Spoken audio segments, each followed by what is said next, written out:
Hii ni Movie Kali TV na mimi ni Morris Samson, na leo katika kipindi cha Tujuzane na kwenda kukujuza kuhusiana na historia ama makala inayomhusu Juma Nature, Sir Nature Kiroboto, kwani yeye ni mwanamuziki wa Bongo Flava na muziki wa hip hop nchini Tanzania. Alizaliwa huko jijini Dar es Salaam mnamo mwaka 1980. Lakini jina lake halisi hufahamika kama Juma Kasim Ali, ila wengi huweza kumtambua kupitia jina lake la sanaa analofahamika kwa jina la Juma Nature. Lakini wengine humuita Sir Nature, Kibla, msitu wa vina, jitu lenye maneno ya shombo, mkali wa rap katuni na majina yaliyoko mengi na mengi.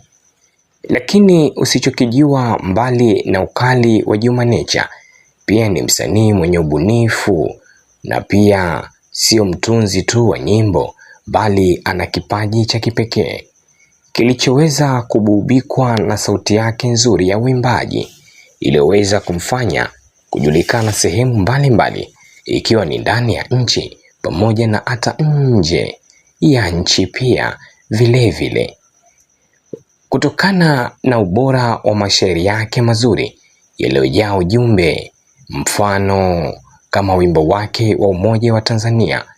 Wimbo huo uliweza kumpa heshima kubwa sana kitaifa, kwani wimbo huo uliweza kulenga mapatanisho ya mgogoro wa kisiasa dhidi ya CCM na CUF.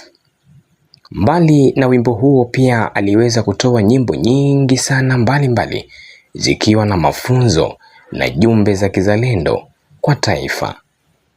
Nini chanzo, ugali, ubinadamu, kazi zote, historia.